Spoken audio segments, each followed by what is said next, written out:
పులివెందుల అభివృద్ధికి ఈ 5 ఏళ్లలో ఏం చర్యలు తీసుకున్నామో 4 మాటల్లో అవి కూడా వివరిస్తా.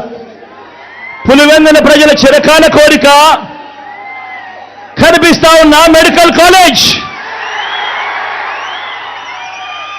నాన్న కలలు గన్నా మెడికల్ కాలేజ్ ఈరోజు నాన్న బిడ్డగా ఈరోజు పులివెందుల ప్రజలకు మొన్ననే మెడికల్ కాలేజీలో హాస్పిటల్ను అంకితం చేశాం.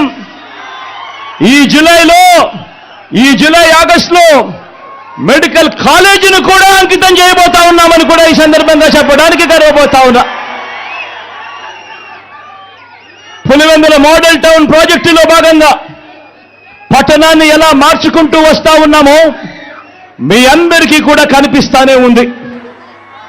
జిఎన్ఎస్ఎస్ హెచ్ఎన్ఎస్ఎస్ లో భాగంగా 900 కోట్ల రూపాయలతో కాలేటివాగు సామర్థ్యాన్ని పెంచి కరువు పీడిత చక్రాయపేట మండలానికి నీటిని అందించే పనులు కూడా దాదాపుగా పూర్తయిపోవచ్చాయి.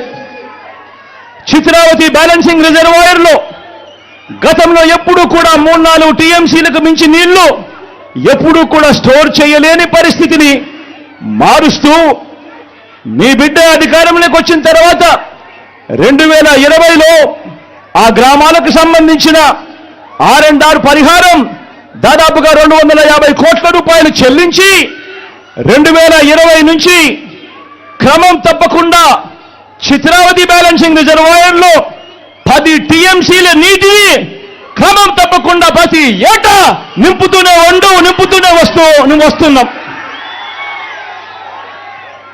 రైతులకు మంచి జరిగిస్తూ పైడిపాలెం రిజర్వాయర్ను 6 టీఎంసీల పూర్తి కెపాసిటీతో నింపేలా చర్యలు కూడా తీసుకున్నాం.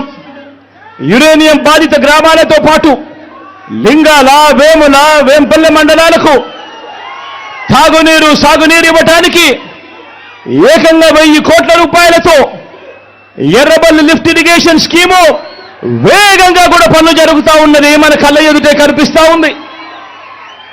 వాటర్ గ్రిడ్ ద్వారా 480 కోట్ల రూపాయలతో నియోజకవర్గంలోని అన్ని గ్రామాలకు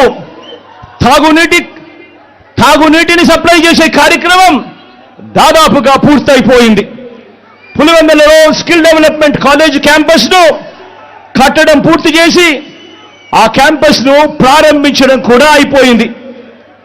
ఇదే ఏపీ కారులో న్యూటెక్ సైన్సెస్ పరిశ్రమతో పాటు వైఎస్ఆర్ వ్యవసాయ కళాశాల, ఉద్యానవన కళాశాలను కూడా నెలకొల్పడం జరిగింది.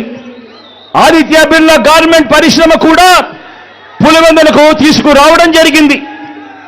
అనేక సార్లు కేంద్రంతో మాట్లాడి జాతీయ రహదారులు, గ్రీన్ఫీల్డ్ హైవే ప్రాజెక్టులు ఈరోజు పులివెందుల్లో కనిపిస్తా ఉన్న కార్యక్రమాలు కూడా ఈ 58 నెలల కాలంలోనే జరుగుతా ఉంది.